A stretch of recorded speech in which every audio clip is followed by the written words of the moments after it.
The time has come for my people to go.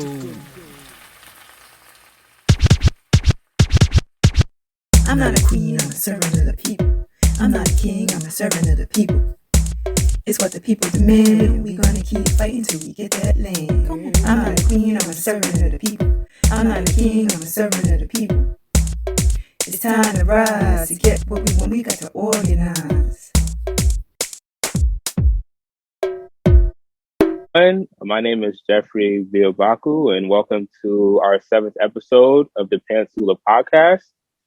Today we'll be going over the discontentment of Africa. For those who don't know, the Pantsula Podcast is part of the All African People's Revolutionary Party podcast. For those who are not familiar with the A-APRP, or the All African People's Revolutionary Party, we have the objective of Pan-Africanism. We define Pan-Africanism as the total liberation and unification of Africa under scientific socialism. So before I even get into that, one of the things we like to do every episode is commemorate or honor one of our ancestors. And since this week is Huey P. birthday, we would like to put this episode in honor of him. One other thing too as well, we had some tragic news happen the other day with one of our comrades, Jamilah. She got in a really bad accident, and due to her accident, she's needing help with her medical expenses. So in the description below, we have a link to help donate. Please help in any way you can to donate to the cause to help her pay for expenses. So without further ado, once again, my name is Jeffrey Biobaku. My comrade Jesse is here with me, and we wanted to get into the discontentment for Africa. It's something that a lot of us experienced, growing up within the United Snakes, and possibly others may experience throughout the diaspora. So one thing I actually wanted to discuss and throw to my comrade here is, and we will probably go and elaborate further, is, maybe given that we're part of the work study process, where a lot of these things may have started in regards to the discontentment for Africa, where do we hear these things and things of that nature? So maybe we could just start with maybe the genealogy of the discontentment of Africa.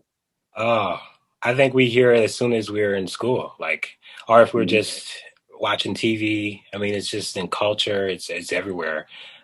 As a child, we hear things like "Go back to Africa." I mean, I think every Black person have heard that, and we're just kind of assumed to believe that Africa is an awful place. And I think it just starts very early, like in every institution, whether it's school, church, even at the house. It's like, because the misinformation, it's just everywhere. Like Africa, you talk about Africa to people now, they think of safari. Yeah.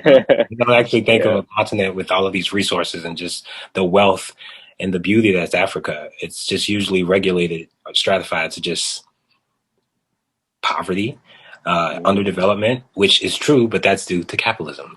And it's due to the forces of imperialism that's just been on Africa's neck since conception. So I think it just starts really early. Yeah, definitely. Like you stated, something that I've experienced, and I think we all experienced growing up. A lot of the times people have a negative view on Africa due to the capitalist and imperialist propaganda that's out there in regards to Africa. And a lot of it is just stemmed from slavery, essentially. Just to justify enslaving Africans, just to say, okay, we came to save y'all. The white savior complex, essentially. We came to get you out of those jungles, and you guys had no culture, you guys had no history in regards to what you've done. So I think a lot of that, from like Cecil Rhodes to Charles Darwin, so forth and so on, who's propagated a lot of these myths, even the quote unquote founding fathers, including like Benjamin Franklin and so forth, and the others have propagated these things for centuries and decades, which is why we understand that this is the fabric of American society. As long as a settler nation is here, you always going to have racism unless, overhaul comes. White supremacy is going to dominate in a nation. Exactly. I mean, that's why the media just is everywhere, giving us just dehumanizing images of ourselves. And of course, in this work study process, we're reading about Malcolm X. And I wanted to read a quote that kind of just goes into what we're talking about. where he said they always project Africa in a negative light. Jungle savages, cannibals, nothing civilized. Why then naturally it was so negative that it was negative to you and me, and you and I began to hate it. We didn't want anybody telling us anything about Africa, much less calling us Africans. In hating Africa and in hating the Africans, we ended up hating ourselves without even realizing it, because you can't hate the roots of a tree and not hate the tree. You can't hate your origin and not end up hating yourself. You can't hate Africa and not hate yourself. And just reading that is like, that's the truth, because and how many people I talk to today that I know, I don't even call the names out, but it's like, you can't be like, what's up, African? It was like, I'm not from Africa. I'm American. It's like, you are from Africa. And the fact that the media has done so much work to just constantly dislocate our memory from Africa, and we're just taught to see ourselves as American, is what's causing this confusion. And of course, we have groups like ADOS and a lot of other people that's just confused, having no analysis, having no understanding, and buying into this concept of Americanism, which is essentially something you don't want to assign yourself to. The brutality that's been done through the hands of America is just can't even begin to count. But the fact that we're not even proud, the dignity and the value that we should have from being African is not really received, because people are just confused. And it's like Malcolm said, we're taught that, to hate it, and we discontest it. And so when we're described as African, we feel like, oh no, I'm not African, I'm American, or I'm Black. And it's like, but if you rewind, you're gonna find Africa. So. Yeah, exactly. And it's kind of sad to see that a lot of that hasn't changed. It reminds me of, I know you've watched as much Kwame Ture videos, and I've been reading his work too as well. But one of his videos, he goes into, I guess in his time back in like the 60s or 70s. Back then you say what's up African to somebody, so somebody be ready to kill you. Fighting word. Fighting word.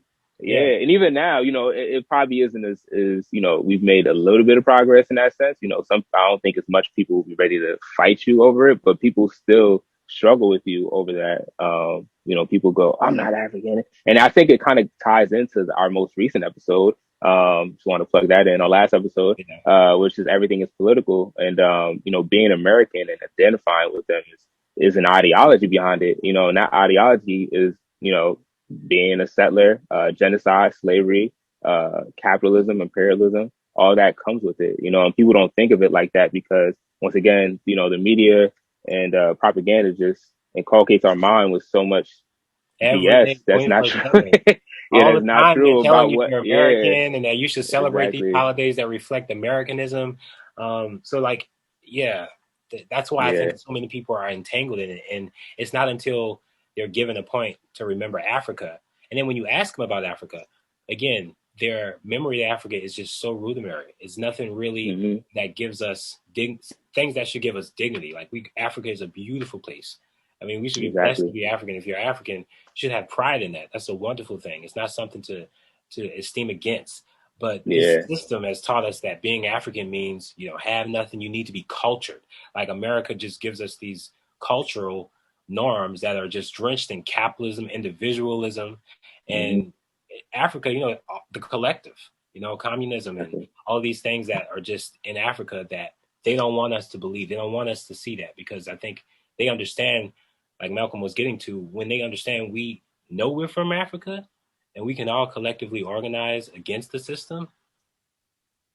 What's up? Yeah, and pretty much, Africa and all the other first world, quote unquote, first world countries are based off the exploitation of the global South, and in particular Africa, right? You think about the coltan from the phones and devices that we're using today. You think about the diamonds and gold. You think about the copper, and even in reading Walter Rodney's How Europe Underdeveloped Africa, he talked about how a lot of these things even contributed to like the military advancements, the scientific advancements of the Western world in regards to their atomic bombs and things of that nature. So, every day we consume these things, the everyday things that we consume are coming from the global South, in particular, these places that they tell us that are, in particular for this episode, Africa, that are, destitute places you don't want to go to, places that don't have anything but jungles and don't offer anything. And obviously, these places have no infrastructure due to, once Due again, to capitalism and capitalism, and imperialism. due to they Yeah, it is. underdeveloped because of Yeah, they capitalism. purposely underdeveloped Africa because they needed somewhere to exploit. That's the one thing too, is that myth of capitalism. You breed competition essentially. Uh, Really, it hates competition. That's why you have so many monopolies out there, right? Because if it truly, genuinely loved competition, you wouldn't have, for instance, like in this area in New Jersey, you really don't have PNC&G as your electric provider for your electricity and your gas. I don't have no other option. It's a monopoly, right? Right. Why isn't there other places I could go get my electric services from, right? Or my gas services from, or whatever the case is. You think about mobile providers, there's only like 3 or 4 big ones out there. Everyone else, Yeah, the same with internet companies, TV, like yeah, so not, forth and you so don't on. have many Yeah. options.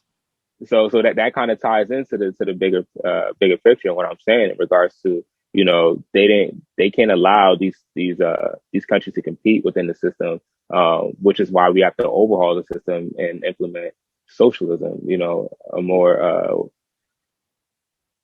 a more equitable system, I should say, right? Equally just, So right? yeah, Because yeah, everyone's just yeah, the but masses of the people. It's not just that individual aspect that we're constantly fed through capitalism because it's a myth. It's not true. It's not just that one person can climb up a ladder and achieve some grand success and then forget about the masses of the people. Like that's how any exactly, change has been made is through the masses. And yeah, the capitalism does its job and it's done a great job, especially on social media and hmm just giving people all of these fabrications, things that are not true, and just doing this work study process and thinking about how I associated to Africa before I joined this organization. And I never had a discontentment for it. I always saw it as home. I always felt, because I was raised in the church. And of course, in typical Black African churches, there's that connection to spirit that I always felt that was just foundational to being African. But my expression of real love for Africa came with really just studying. The more I study about Africa in this work study process, I'm even more in love with all of the ancestors and all of the advancements that have been made through struggle, because Africa is just this constant pool of, all of these things that have happened to Africa, and just our progress, our will, our determination. We looking at the leaders we're studying with and looking at Secretary and Kwame Ture and Queen Mother Moore and all these beautiful people that have put their life on it. And it's just like, wow, this work has been going on for a long time. And yet the capitalist system wants us to hate that or to exactly, regulate it to just trophy tokenism, with this hmm Black History Month, which we're liking exactly. to make Black Liberation Month, I think is a better suited definition. We can see through that Black history, you can just see what the capitalist system does, what they're showing us about. hmm It's not Africa. They're showing us Africans in America, Black Americans that are typically held hostage to individual advances, nothing that really reflects the masses of the people. And when they do talk about people that are on the struggle front line, it's always just, they never talk about the organization that Rosa Parks, for instance, was a part of. They just say, oh, she was tired. She just Yeah. sat down. She didn't really do anything. Yeah. Like, she didn't Yeah. have a group to assist her. So I mean, we could just see that just going back to Africa. It's like Africa is literally seen as the place where all the flies are. The kids are hungry. They got big hmm bellies. We don't think of all of the resources. And like you Yeah. mentioned, just our whole world, the cars we drive, the chocolate we eat. I Yeah. mean, Cocoa. Yeah. it's Bauxite. right. You go so forth and so on. You just think about, the Congo itself just alone, how many resources is in there alone, in regards to that. And it just not even, the mineral resources that Africa offers. I think a lot of the thing that get left out is, it's kind of like what Kwame Ture says, is that these people despise Africa because they don't know Africa. They don't know African history and Yes. our, advancements and contributions to society, throughout history. People look at the current state and think that's how Africa has always been. They don't understand the sciences that came out of there, mathematics and so forth and so on. Um, and just civilization that the empires that we had as well. A lot of even when people talk about like Marxism and communal, equitable societies, egalitarian type societies. A lot of that was in Africa centuries before. Marx even existed. Is that essentially? So, people don't understand that, and that goes into the whole political education process. And I think it's this necessity.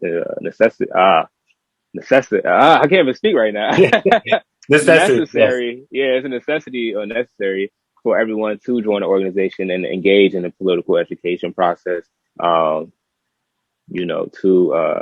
To get that education, because obviously the system wants you to think backwards, so you don't do anything effective to overthrow or to change the system. Obviously, they need to keep it in place so they could continue to make money, right? Exactly. They can continue to exploit and murder and kill and all these things they do, throughout the system. And I think one thing I want to get into is something you alluded to earlier, is like some of the ideology that stems from, the discontentment from Africa. We speak about like ADOS, and then recently, on social media, it's been this whole thing about, and you've probably seen it already, we're the real Indians, or we're the real Jews, or we're the real, all these things, to have people run away from the whole concept of them being African, and then you have, like, even going back to ADOS, like Yvette Carnell, who's been on camera, even saying, like, she's trying to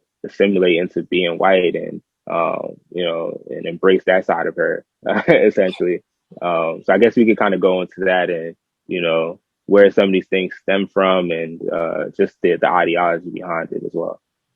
I think people are not in organizations. I mean, that's really the reality, is that you're getting your information from people who, I think people are curious, because I remember when I discovered Yvette Carnell, I was living in Europe at the time, and I was watching her because at the time, she was talking about interesting things to me. I guess she was breaking down race in a way I never heard it broke down. But then when I did my independent research and I realized what the whole thing was about, it's like, this woman loves America. She's not anti-capitalist. Like, and I was anti-capitalist even then. It's like, why are you praising the system? And I think the issue is that a lot of people are easily drawn in by these ideological discussions, and they're easily misled if they don't have, and that's why organizing is important, because it gives you that process where you're able to just constantly develop it. You're not just watching the video and commenting through a live. You're actually having to interrogate your own contradictions. And people on Twitter, especially, they ain't reading. They're not reading. They're not going through the process of actually understanding the history or developing an analysis. It's usually just reacting to something that sounds vigorous. Like, it's interesting. People are reacting to it. But the moment you really interrogate it's that inward interrogation where it's like you realize it's not something just inside of you, it's affecting everybody. And it just brings a deeper call to, picking that apart. But generally, people on social media, I think, which all of us are on there generally, we're inundated with just all kind of media. And if you're not, again, if you don't have that awareness, that process, you're going to just easily take it in and just swallow it and not really think about it until you're questioned or challenged. Yeah, that's so true. And I think everything kind of stems back into, like what you said, joining an organization, getting that political education, because at this point, this is why, having an ideology is also important, because it gives you an objective. It gives you a framework on thoughts and ideas, right? Instead of, when you don't have that and you're not a part of an organization and you're not engaging in a principled struggle, you're subject to liberalism. Exactly. Liberalism, neoliberalism, that's all a drug, right? That's a disease right there, man. Because that's what right now. You think that there's no cause and effect, that there's no contradiction, there's no, people just think everything is hoopy-dory. It's like, no, actually, these things have a function. They're connected to a larger system. It's not just having a race analysis. It's having a class analysis. It's going further than accepting the general excuse for, these issues, because these problems have been around for years. This is a struggle, a protracted struggle, one that's going to continue on, because these contradictions are going to exist forever, and we're going to have to constantly challenge it. But people are used to, it's like Kwame Ture would say, Like the capitalist system lies not some of the time, It's out all of the time. all the time. Anytime it tells the truth is as a result of a double Double lie. lie. So you can't just think, and but the industry is very crafty. They've had years to develop ways to emotionally have us respond. So like, even if you think of a lot of the movies, I mean, we could talk briefly about just all of the, Judas and the Black Messiah and all these other movies. I know our comrades talked about it in their own podcast, but how many movies have people seen and that becomes their analysis? That's what makes them feel they know, oh, I seen this movie or I saw this projection, but they don't go through that independent process, or that process that's involving in an organization. They just take it as the film says, which is obviously always usually wrong, and they let that go. But I mean, you got to do more than that. I mean, and it's something that it's not always fun. I mean, it's one thing to see how you're being misled by the media, because I think in a way many African and colonized people know that this system is not for us. That is a degraded system. But when you have celebrities in the petit bourgeois that intend to sell the image that it's possible and say, you can do it, you actually can do it, you can make it. And they give you that drive, and then people really feel like, oh, well, I can make it, because they see representation or tokenism. But of course, that's not a reflection of the masses. That's just one, two, three people. What about the masses of the people who are struggling? Yeah.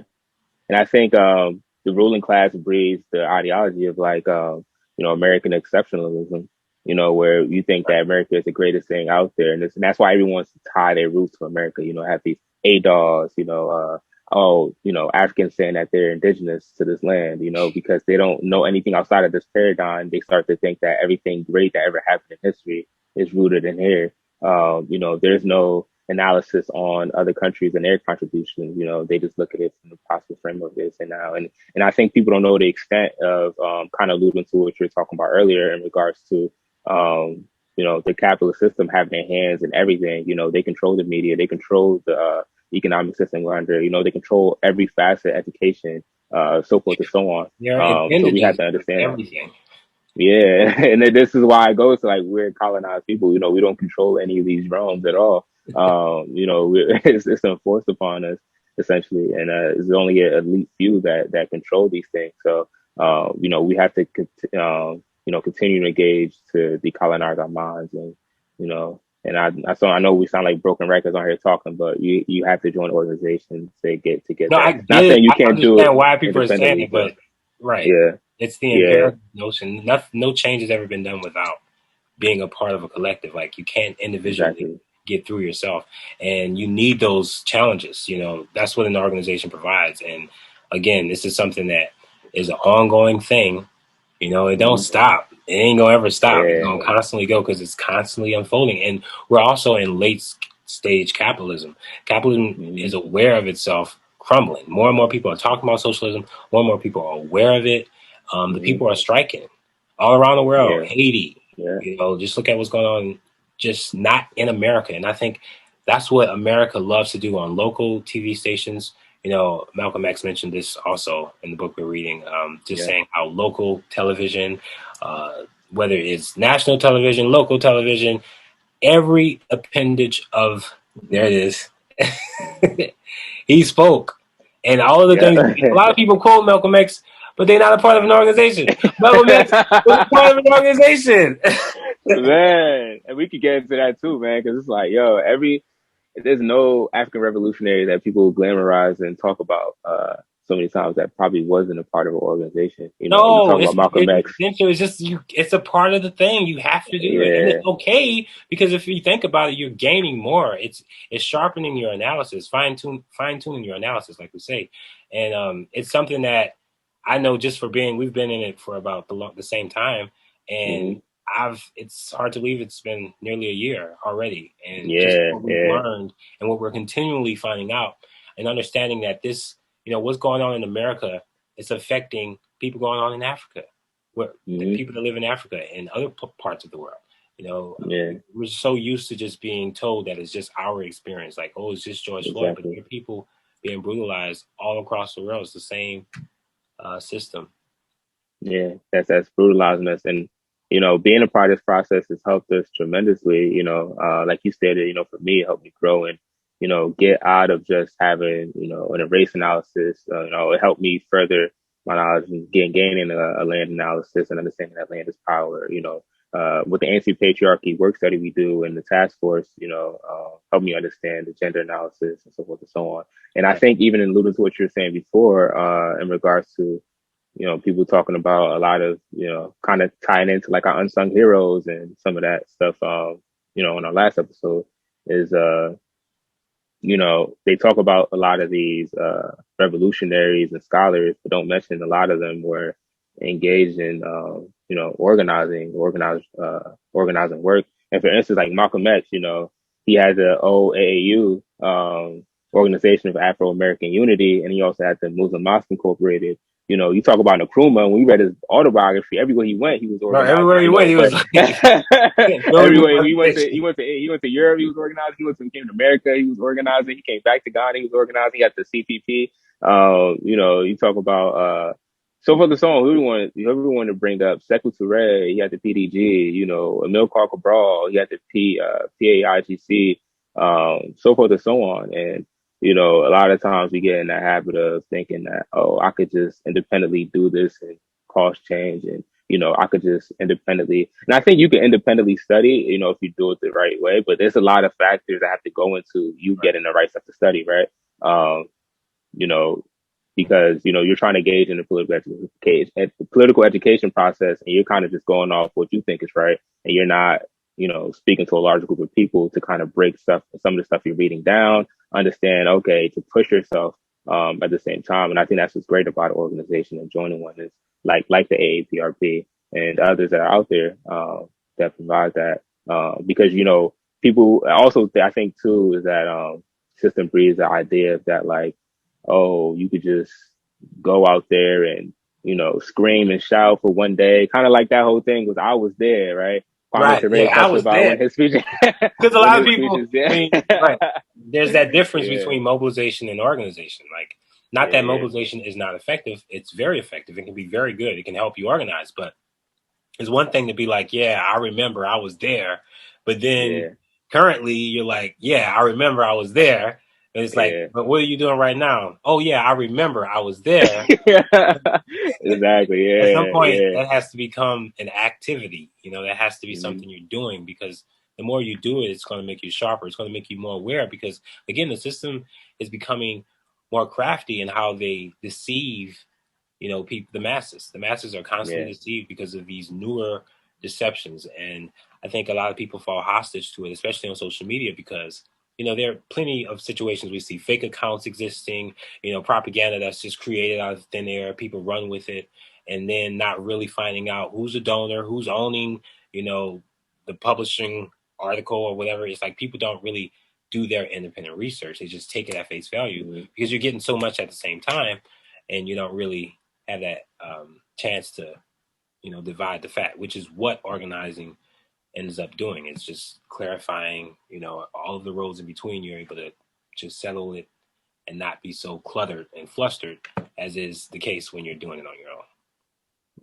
Yeah, definitely. And I think that's one step in, decolonizing your mind. Once again, you have to engage in this process to do so, because you have to understand, we've been thinking backwards, for the longest, and it's not due to our own instinctual behaviors or it's genetically an African people of African descent that okay, you guys are just going to think this way because this is the way you are. It's literally a system society. It's kind of what the Kwame Ture said. It's like if you leave out the enemy in your analysis, you end up blaming the oppressed for being oppressed, right? Right. And that's what so many people do. Like, if only they worked harder, if only they didn't have those like you put it on them instead of acknowledging this system that's had a long time to develop this type of ferocity. Like, it's a bloodsucker, like Malcolm X mentioned, capitalism is a bloodsucker.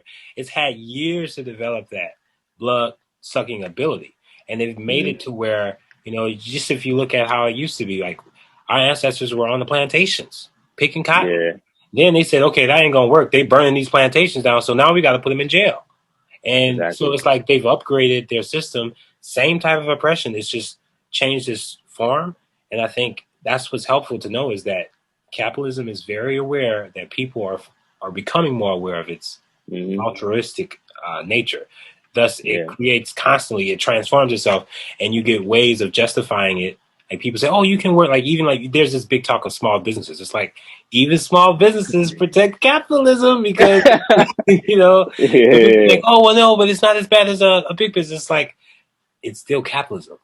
And the moment we're not going towards socialism, we're going to just constantly justify capitalism, which is ultimately the enemy. Yeah, exactly. You can't negotiate with it. There's nothing you can take from capitalism that's going to work for your benefit, because its whole purpose is profit. Profit's over people. That's all it is. It's not about what can be saved, even if companies sometimes add these emblematic changes, you know, good benefits or whatever. It's like at the end of the day, they're still, you know, maintaining that system. So we gotta think further than that. Yeah, and I think Kwame Ture said it, you know, we're not after certain people, we're after systems, essentially. I'm paraphrasing. You know, he said it in regards to that. And I think sometimes, you know, not only do people have discontentment for, you know, Africans, you know, people have discontentment for other working class people. And it's like, no, you should be upset at the system for, you know, for creating these things, right? So people, you know, whether you're taking my job, since you're like, exactly. Oh, they taking my job. It's like, taking my job. And that kind of ties back into the ADOS thing, right? You know, these people are miseducated or misled by these opportunists at the end of the day, because they're just looking for a check. And Jamu talks about it, which is one of the cadres in our party. You know, he talked about it. Yeah, that like, you know, that all that is opportunism at the end of the day. You know, I think it's just disrespectful. Like I'm just me paraphrasing what he said.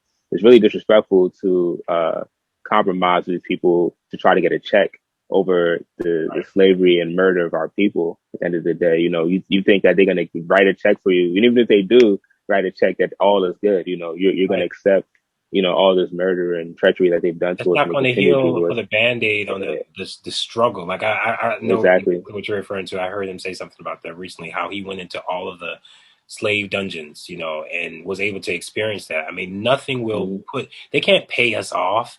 That's not that whole idea that we can be paid off for our suffering and all of the exploitation that's been it's just no account for, you know, what society is doing now. Like, look at what's going on in Texas, right? You know, people, like, supposedly the police are protecting the trash cans. They're protecting the trash cans, man. They're protecting the trash cans from eating food. And capitalism is an equitable system. How?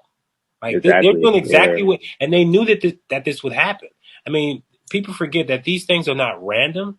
Like, I saw a wonderful tweet of a brother just kind of going into how these things are orchestrated. You know, like, I was a victim of Hurricane Katrina, and I remember how that was handled. You know, you got thousands of people in the Superdome not being fed for days, weeks, people dying. You know, they were very much aware of that.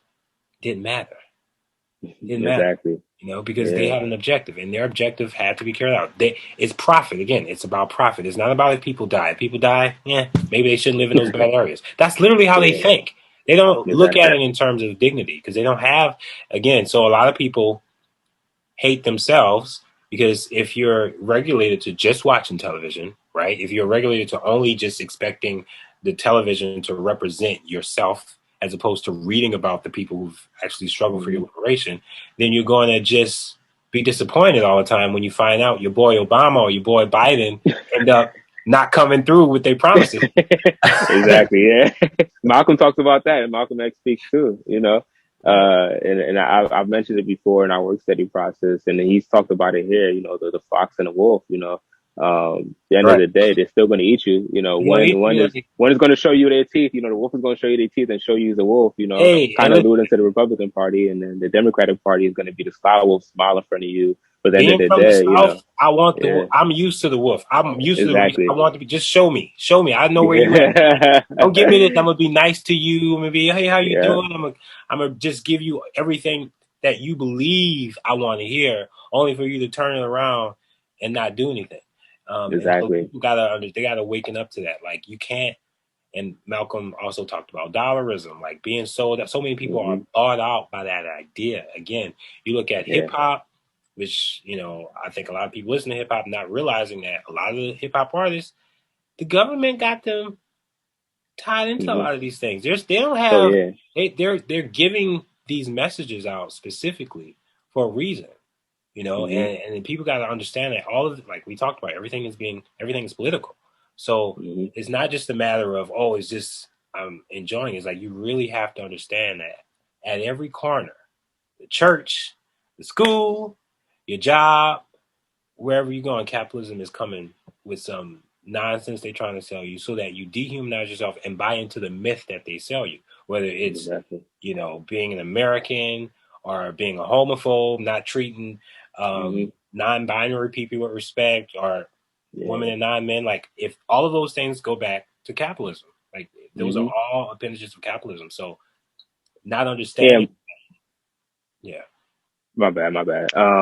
No, I was gonna say, like, yeah, it kind of goes into, just everything we're saying now. It's like, people, do these attacks on, non-binary people. They do these attacks on other working or poor class people. And I think it's all stemmed from that American ideology. Once again, you thinking you're American, whatever the case is, or not even that. Maybe you may consider yourself a black nationalist, quote unquote, or a pan Africanist, quote unquote, because that could be misconstrued in different ways to fit people's certain agendas, and not talked about in a full velocity. But people try to claim these things and then exclude a certain amount of people and think that they're the enemy.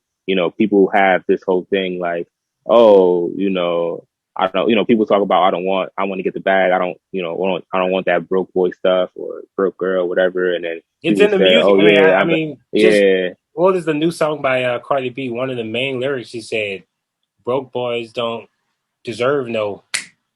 Yeah, and it's like, you hearing that. Imagine hearing that as a kid, or just hearing that on the radio. You're really these are the messages that people are hearing. Like, so they have this perception that I got to get money. I have to actually buy things. I need to get on this treadmill so that I have something so that I can get this in return. It's capitalist in nature. Like, it's just all about, it's just transactional. It's yeah, and it's wild, man, because all these things, like you were saying, like even with the money thing, it's like most African people are, either poor or working class. You look at the statistics; it's easy to show, that we're easy to afford. That's why we oppress people. We wouldn't be having this conversation if we were all, elites and stuff like that, right? We wouldn't be talking. We wouldn't be, joining an organization. There'll be no need for anything, any of this to liberate ourselves. Of Africans have gotten worse. It's not gotten better. Like, we are not. Yeah. That's why the Black Panther Party was here. That's why the BLA was here. That's why all those organizations I named earlier were here. That's why you have the Black Alliance for Peace. That's why you have Malcolm X grassroots movement. That's why you have all these organizations out here, because the material conditions of African people are horrendous, and we don't control our destiny at the end of the day. Right. So we're fighting for self-determination. So the idea for you to think or accept that bourgeois mentality is backwards, because you're pretty much saying that these people are fighting for nothing. These people, and that goes back again to political education at the end of the day, right? You need to continuously, and political education doesn't stop as well. I think one of our comrades in Cuba said it's like the moment, and I'm paraphrasing with this one too. I don't have quotes in front of me right now, but pretty much the moment you think you ideologically arrived, pretty much you failed, right? There's no point where, WB Du Bois was writing up until he was 95. 95. He evolved. He evolved yeah. from the time, he graduated from school up until the time, he passed away and transitioned in Ghana. He evolved as a person. Malcolm X evolved from his time at NOI up until the formation of the old AAU, and then his trip to Africa and Asia as well. And, Kwame Nkrumah evolved, once he got exiled out of Ghana, you started to see him getting a little bit more radical and things. Right. All these people have evolved, and that was due to constantly, politicizing themselves and engaging in political education process as well. So you should never think that, I know it all. We're always continuously on. Especially if you're not a part of an organization, you can't be saying. Oh yeah, there's no way. Yeah, you know it all. And if you say you got a degree, again, the schools are in it too. They in cahoots exactly as well. So you can't blame. You can't. Everyone. That's why. Yeah. That's why Carter G. Woodson wrote The Miseducation of the Negro. Man, he said, pretty much the school systems make you despise everything African. It makes you love everything Latin, Greek, all that. Yeah. He get in school, people get in school be like, they the main ones saying I'm not African. And Yes. where they want to go when they get their passport? The first place, Yeah, France. Europe. Yeah. You know, all these European countries. You know, Africa is Hmm. literally seen as a poverty-stricken place. Yeah, yeah. And It the definitely is. history is so rich. There's so many books. So much has been shown as to why that is underdevelopment Yeah. capitalism. But people are so dislocated from that, and they have that individual pursuit, and they just say, I'm just trying to get the bag." Going back to that get the Yeah. bag mentality, it's not And even about the collective. and it's even a misnomer to even say that for people to believe that Africa is poor because capitalists don't go anywhere that's poor. They go places that's rich in minerals, so they can make money. Hello. You know, if Africa wasn't minerally rich, they wouldn't be there trying to exploit Oh, the well, why would resources. they be there? There'd be no Yeah, point. why would they? Yeah, once again, this system is profit over people, profit over anything, profit by any means necessary. You know, so they're gonna go anywhere and try to make sure they make it. They're gonna commodify everything. Hence Oh, why they commodify Black History Month, right? They try to make money. So they wouldn't be in Africa if it didn't mean they can make money at all. Once again, we wouldn't be on this Zoom call having this conversation, doing this podcast if Africa wasn't minerally wealthy, exploited. essentially. So Like, yeah, and I mean, exploited. So that's just the case, and it is having, and again, that discontentment I think comes from not having that process. You know, you're not if you're not aware of what Africa reality is mhm. about the exploitation, and you just believe that it just got there because the people were lazy and they were uncivilized. Like, Yeah, that doesn't even make sense. Like, Greece wouldn't even be what it was if it wasn't for Africa. Like, all the exactly. Yeah, philosophers we valorize and all these people from Europe, they wouldn't yeah. even have their history if it wasn't for Africa. Plato, Aristotle, all of Plato, them. They every all learned religion, everything. all of Yeah. Africa gave us everything pretty much. I'm not saying Hmm. that obviously we've had continents give us many things, but Africa, we Yeah, it makes cannot discredit the brilliance and the enormity of wealth we've gotten from Africa.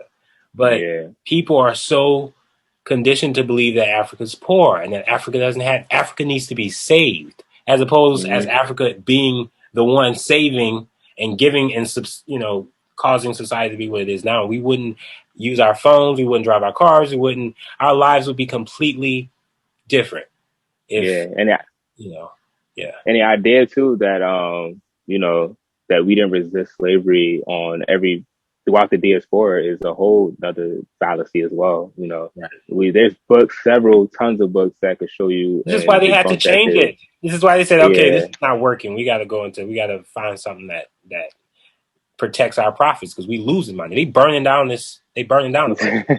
Yeah, like we resisted it in the Americas, we resisted it in South America, in the Caribbean, on the continent. There's a saying too, I guess, wherever there's oppression, there's resistance, essentially. There's Yes. nowhere you could go where oppression exists and people aren't resisting it. No one, we're all humans at the end of the day. No one's gonna be happy that they're subjected to this madness, right? At the end of the day, we all are looking to control our destiny and, be looked at as humans, right? So, um, yeah, man, it's wild. But, once again, it kind of goes into like, I think Kwame Ture, once again, is one of my favorite revolutionaries right there. Yes. It's the Absolutely. reason why I'm even in this organization, to be Same honest. here. Me and you were on the same thing. For We were one, just watching yeah, farming videos. Like, I was just in this thing watching these videos every day. And he would say, I yeah, mean, thankfully, Kwame had the words we're saying to you all join the organization, join an fighting for justice. organization, Yeah, fighting for justice, yeah, because yeah, that's the only way you can really get this thing done. And yeah, so yeah, just saying yeah. that he was my, So yeah, he was he was the one who said, pretty much said, once you know the contributions of Africa, you be proud to be African. You wouldn't be looking to be, an American.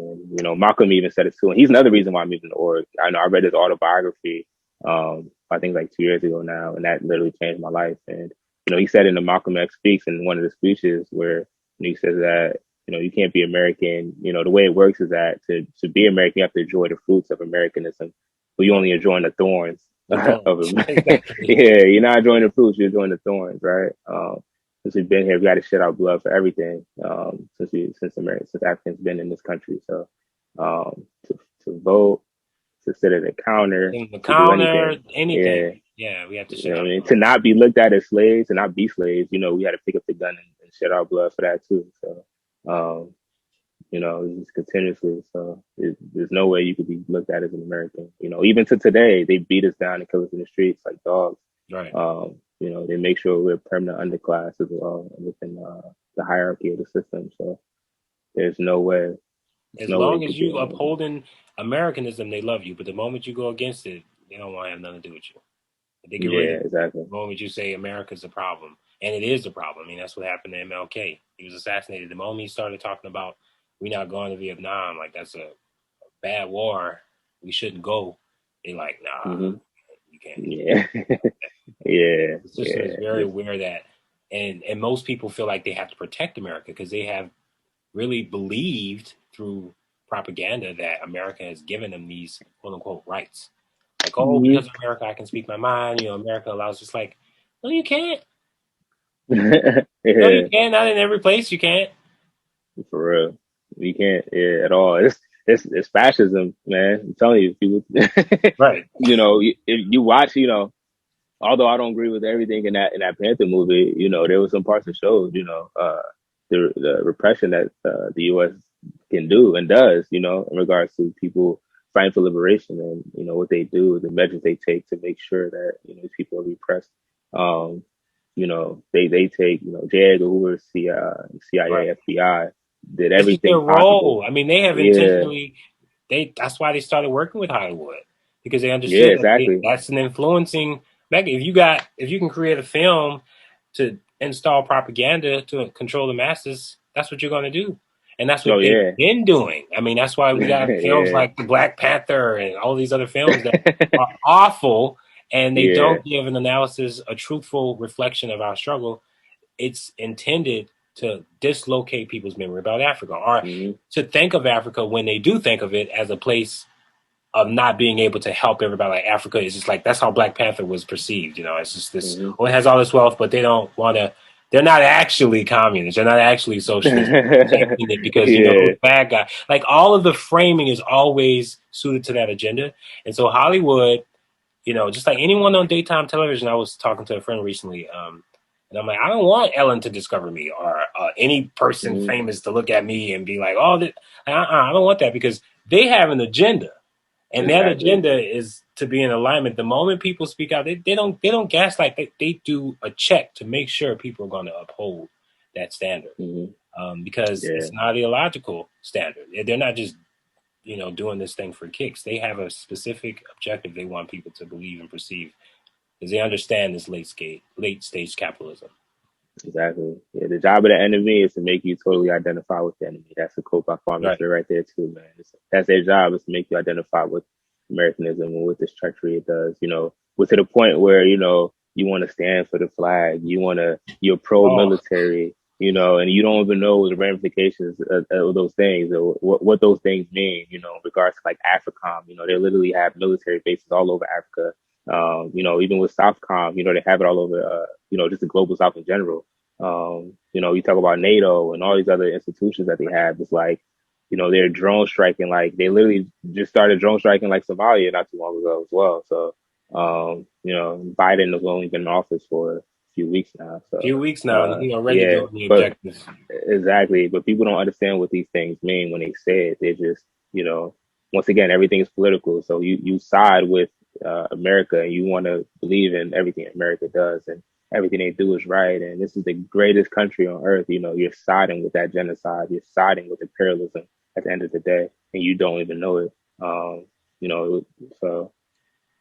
So yeah, man, it's a lot of work, man. And this is why, we're in organizations to do that work is to, help free our minds, help us get, because before we can even mobilize to do anything on the map, we're trying to build a mass party to do so. And to do so, we understand that we have to get our people politically educated first, because the system is a struggle against the system. That's why we call it a struggle. It's a struggle you're fighting against the system, essentially. The struggle isn't always physical, it's mental, psychological, it's so many other things than just physical. Everyone wants to think that I'm gonna just go pick up a gun and go shoot a cop or whatever the case is. Yeah, I'm gonna do something. Like that was the deal. Yeah.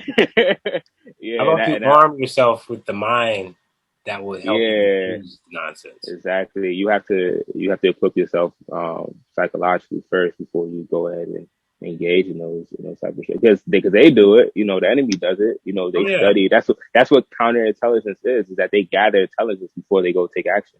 And that's what we have to do too. And then they conspire, then they cause confusion, and they say things like that's what happened to the Black Panther Party and a lot of organizations. They cause confusion to separate, make people, become cynical of each other. That's what their role is.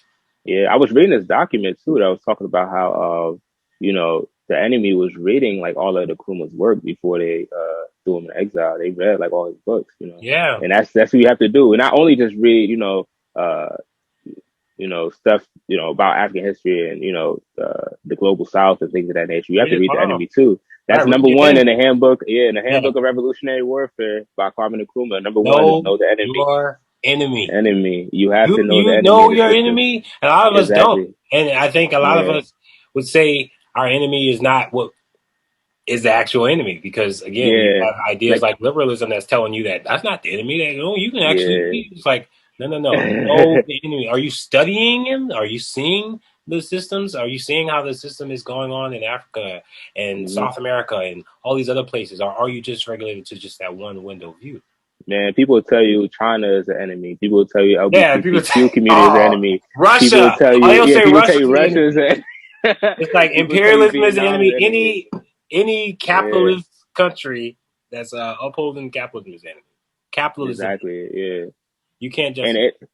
Because it's like, okay, so if these, let's say, we want to keep capitalism, which we don't. We're anti-capitalist. We don't want to keep capitalism. Is it better that someone, identity politics is a BS, but is it better because someone that has the same identity as you is upholding it? If it's Obama that's drone striking, which he has, Libya and all these other places, it's cool because he's a black president. He's doing it. Oh, it's a black man doing it. So yes, yay, keep drone striking Africa and in the third world countries. We appreciate it. It's like, and he's upholding capitalism and he wants to, keep it essentially and further exploit, the underclass and indigenous people and African people and people of color. Like, is it okay? You know what I mean? Is it okay? Because that's why, once again, it ties into what Nkrumah said. It's like, we're fighting against systems because it doesn't matter what color, gender, whatever. We don't fall for that identity politics BS that they try to feed us. We're scientists. Exactly. You can't persuade me because you look like me. That don't mean nothing. That don't mean nothing. Value to me. It's zero. That don't mean nothing. Like, what are your policies? What are the things you actually are enacting? That means more to me than a tokenism, than emblematic transition. None of that has never made much sense to me. But people are so desperate because, again, that dislocation of memory, not understanding who they are and being told what you are as opposed to knowing who you are, then you're justifying this, the enemy, because the enemy is telling you this is what you are. But then when you do that when you have that research, you can understand and not be misled. Yeah, we all have to get further than, and we do have a race analysis within the A-APRP. We do have that. We're not trying to say that, we're not for African self-determination or anything, and we want to just be kumbaya and everything like that. And, we do have that analysis as well, but it goes further than that, because if that's all you have and you don't have analysis on class, gender, and all these other isms that's out there, you're going to fall into these pit holes and these tricks, and the enemy will easily deceive you. And, anything you're working towards could easily be broken down within 2 seconds if you're not scientific on your methods and the research you're doing. So this is why, why we have the criticism and self-criticism process, which is a very important process, so that we're not just blindly swallowing every pill that's thrown. It's like we're actually, we can point out what can be improved so that we make better progress. I mean, and that's something that a lot of us are afraid of, because you hear it and it's like criticism, you're about to be criticized, but it's like, it's not personal. It's just to help you, you're fine tuning yourself so that going forward, those same things won't show up. Exactly. Man, I think that's something too. To be honest, it was new for me because, like you said, coming into the org, I had a negative connotation on like the word criticism, right? So like, I heard self-criticism, so I was like, oh, dang, did I mess up? Yeah, Who you exactly. That type of thing. Like, it's it helps you grow, man, And shout out to the comrade Jamilah, man. She's helped a lot in Blessings to regards our to comrade Jamilah. We love yeah. you, and I am praying. We're all praying for you that We all you praying for you, recover definitely. through, because Yeah. that Jamilah is the reason why. Just to give a brief little, I met Jamilah just when I was in New York 2 years ago for the first time. But I've known Jamilah for 10 years. 10 years, going on 11 years now, I guess now. But she's always been at the front line of like studying, having an analysis, like being dialectical, talking about someone who puts in the work regardless. Like, Man. I like Jamilah is like, she is like every time I talk to Jamilah, I'm like, okay, blow my mind again. Man. Like, she's always Yeah. blowing my mind. Like, Yeah, man. And she's the one that kind of like she always pushes me, man, and I appreciate her for that, man. I can't wait she gets back 100% and it's back again working with us because, man, with that whole criticism process, she was the first one to call me out on some BS like, hey, and she do it to everybody. It's not just me. I don't want to put exactly. myself out. Yeah, that's the The thing. But first, I that's want to say the first interaction I had with Jamila, she probably won't remember this, but she commented on the video, which I've long taken off YouTube. But I don't remember what I said, but I think she framed the first, before she even went into her criticism, she said, I have to ideologically struggle with you, brother. That's her go-to line. I didn't even know what that word meant struggle. at the time. It was a long time ago. And she was like, I have to ideologically struggle. But she broke it down. Like, she told me why, and what she had to say, I was like, okay, yeah, I see why you said that. So yeah, like, she's definitely an example of the process we try to commit to. Just that self-criticism, going through that process. Positive crit, yeah, because she's pushed me so much in a good way, to further my analysis and not just be complicit or complacent in what I understand and what I think, right? She always pushes all of us in the group to go further and beyond, and then I think in ways we also do it with her too. She asks for criticism as well. We give it to her, constructive criticism and positive criticism if need be. And it's not just all quote unquote negative, we do have positive. No, like we talk about the positive things that we're learning. Yeah. It's always, it's generally mostly positive criticism. Like we're calling the progress that we've made, because honestly, we should acknowledge the progress. The work has been made, work has been done, and it's not, it's good to just reaffirm the things that we've accomplished and the things that we can work towards. Exactly. Yeah, man. So yeah, do you have anything else you wanted to go over? Smash patriarchy, join an organization, fighting for justice. And really, if you're African, please consider going to our website, A-APRP international.org. We'll have all the links in the description, just so that you can find out more of how we can get this work done and to develop an analysis. If you don't have one, that's one thing that's great, is that there's a group of people willing to help you find that. And we just hope you guys can get that education, gain that stimulation, all of the things that you would gain in learning from. Exactly. And yeah, man. And just to add to that, smash capitalism, smash Zionism, smash imperialism, we anti-establishment over here. We don't do that. We're not a king or a queen. We don't do that. You be like, what's up, king? It's like, serving other people. Serving other people. That's who we are. So I guess on that note, that concludes this episode of the Pantsula Podcast. Stay tuned for next week for our next episode. And forward ever, everyone. Forward ever. Backwards never. Yeah.